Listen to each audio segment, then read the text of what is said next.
ক্ষমতা দখল করার জন্য নয়, শাপলা চত্বরে আমরা গিয়েছিলাম ক্ষমতার থেকে কাউকে নামাইবার জন্য নয়, শাপলা চত্বরে আমরা গিয়েছিলাম নবীর ইজ্জতের সম্মান রক্ষা করার জন্য। শাপলা চত্বরে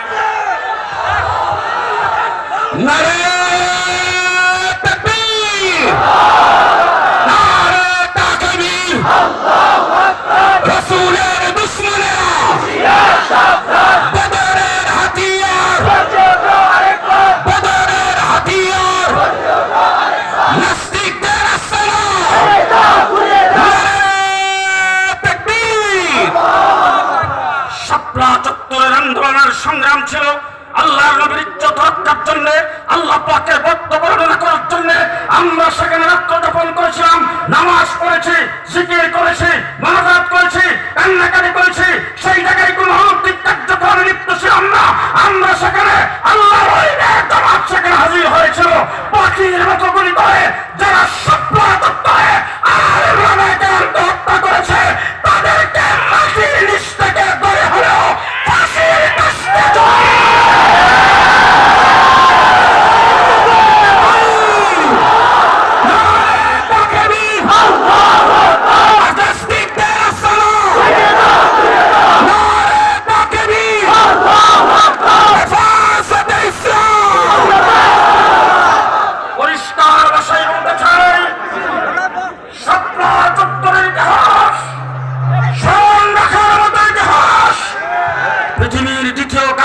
ছিল শাপলা চত্বরে।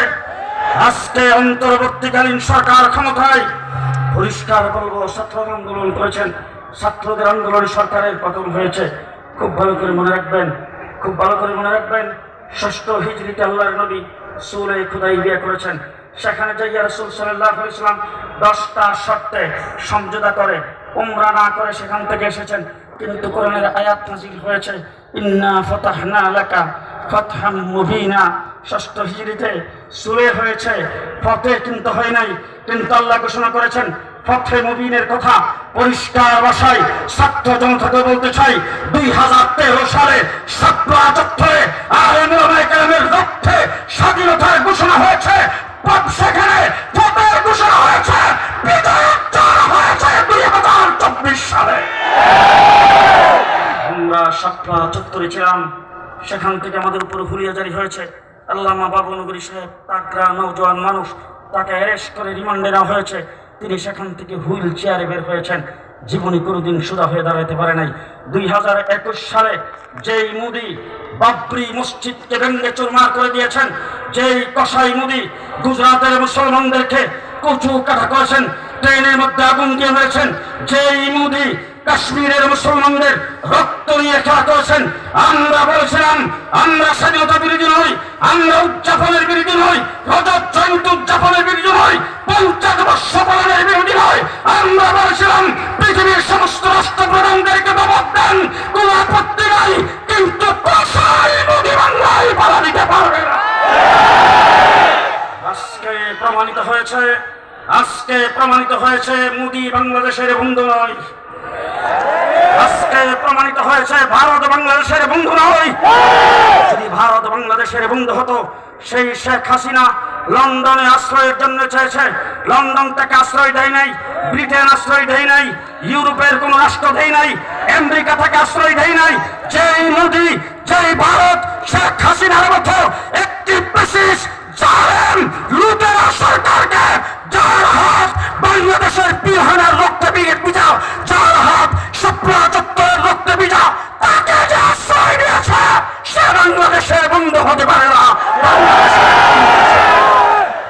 পরিষ্কার ভাষায় বলবো, পরিষ্কার ভাষায় বলবো, শাপলা চত্বরে হাজার হাজার মানুষ মারা গেছেন। পিলখানায় 57 জন আর্মি অফিসার মারা গেছে।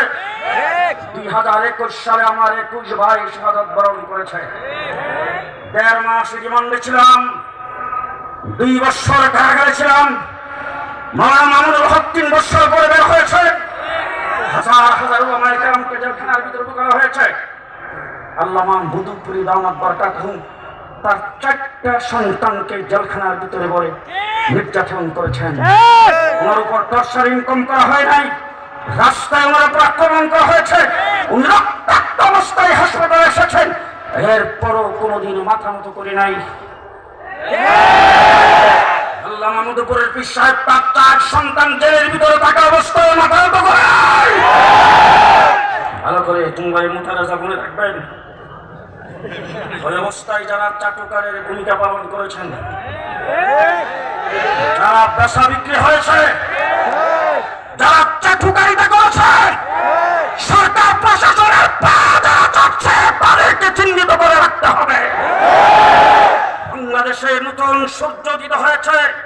গত 15 বছর যারা নির্যাতিত হয়েছিল, যারা পেটের মধ্যে পাথর বেঁধে, যারা বুক টান করে আবু সাইদের মতো দাঁড়ায় 15 বছর লড়াই করেছেন, জেল জুলুম হুলিয়া বুক করেছেন, রক্ত দিয়েছেন, তাদেরকে ঐক্যবদ্ধ হয়ে দেশ গড়ার আন্দোলনে নামতে হবে, দেশ গড়ার আন্দোলনে নামতে হবে। সংগ্রামী সাথী বন্ধুগণ, শেষ কথা আপনাদের সাথে বলছি, শেখ হাসিনা আজকে ভারতে আশ্রয় নিয়েছেন, মোদি তাকে আশ্রয় দিয়েছে। পরিষ্কার অন্তর্বর্তীকালীন সরকারকে বলবো, শেখ হাসিনাকে বাংলাদেশে ফিরিয়ে আনা হোক, বাংলাদেশে ফিরিয়ে আনা হোক। প্রকাশ্যে হাইকোর্টের সামনে তাকে ফাঁসির কাস্টে জমাতে হবে। আর যদি ভারত যদি শেখ হাসিনাকে ফেরত না দেন, ভারত যদি বাংলাদেশের হাতে শেখ হাসিনাকে ছেড়ে না দেন, ভারতের সঙ্গে প্রয়োজনের সম্পর্ক কাট করে দিতে হবে।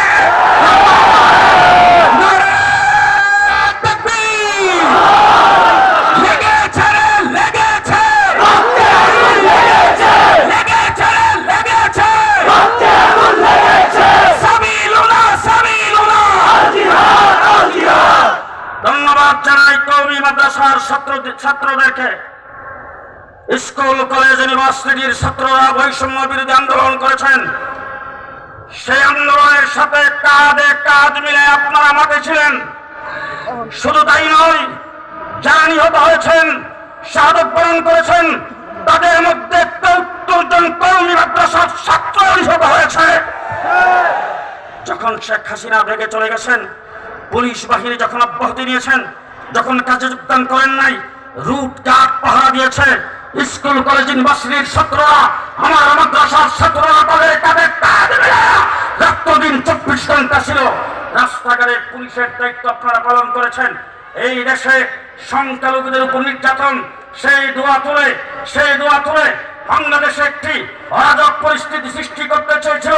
কওমি মাদ্রাসার ছাত্রদেরকে ধন্যবাদ জানাই বলতে চাই, মন্দিরে পাহারা আপনারা বসেছেন, একটা সংখ্যালঘু গায়ে কোথাও আঘাত করতে দেন নাই। আমরা মাঠে ছিলাম, মাঠে আছি, আমরা মাঠে ছিলাম, মাঠে আছি। দেশ গঠনের জন্য আমরা মাঠে থাকবো ইনশাআল্লাহ। দুইটা কথা বলতে চাই, যারা আমার নবীকে গালি দিয়েছেন, যারা আবু জাহেলের চাইতে বেশি শব্দ উচ্চারণ করে নবীর গায়ে আঘাত করেছেন, সেই আঘাতকারীদের বিরুদ্ধে বাংলাদেশে বর্তমান সরকারকে বলবো, নির্বাহী আদেশের মাধ্যমে আপনারা সংবিধান পরিবর্তন, সংবিধান পুনর্নির্মাণের কর্মসূচি হাতে নিয়েছেন। আপনাদেরকে ধন্যবাদ জানাই বলতে চাই, আমরা আপনাদের পাশে থাকবো। তবে সংবিধানের মধ্যে লেখা আসতে হবে, আল্লাহ রাসূল, কুরআন হাদিস, ইসলামের বিরুদ্ধে যে ব্যক্তি কটূক্তি করবে তাকে প্রকাশ্যে ফাঁসির কাস্টে জড়িয়ে দিতে হবে। 2 নম্বর কথা বলতে চাই, তত্ত্বাবধায়ক সরকারের প্রধান ডক্টর ইউনূস সাহেব, আপনাকে ধন্যবাদ জানাই বলতে চাই, আপনি প্রথমেই বলেছেন সংখ্যালঘু।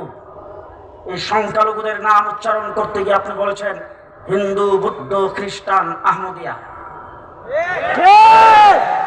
আমি আজকে আপনাকে ধন্যবাদ জানাই বলবো, হিন্দু, বৌদ্ধ, খ্রিস্টান সাথে আপনি আহমদিয়ার নাম উচ্চারণ করে তাদেরকেও যে সংখ্যালঘুদের কাতারে ফেলাইছেন, এই জন্য আপনাকে ধন্যবাদ জানাই। আপনার হাতে বাংলাদেশে কাদিয়ানী সম্প্রদায় তথাকথিত আহমদিয়া মুসলিম জামাতকে সংখ্যালঘু ঘোষণা করবে, সংখ্যালঘু ঘোষণা করবে।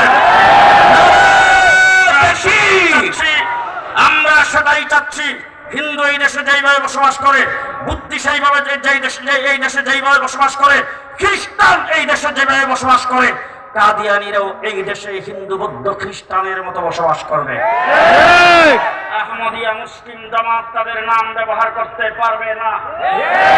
আজকে আপনাদের এখানে যে সমস্ত দোকানের সামনে সাইনবোর্ড, অনুরূপ সাইনবোর্ড যদি আরেক নামে আরেকটা দোকানের মধ্যে লাগানো হয়, সেই দোকানদার মানবে? মানবে?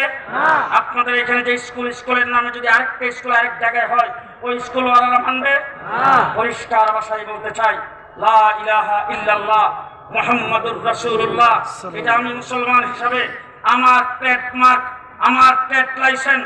লা ইলাহা ইল্লাল্লাহ মুহাম্মাদুর রাসূলুল্লাহ মুসলমানদের ট্রেডমার্ক, মুসলমানদের লাইসেন্স। সুতরাং এই কালিমা শুধু মুসলমানরা ব্যবহার করবে।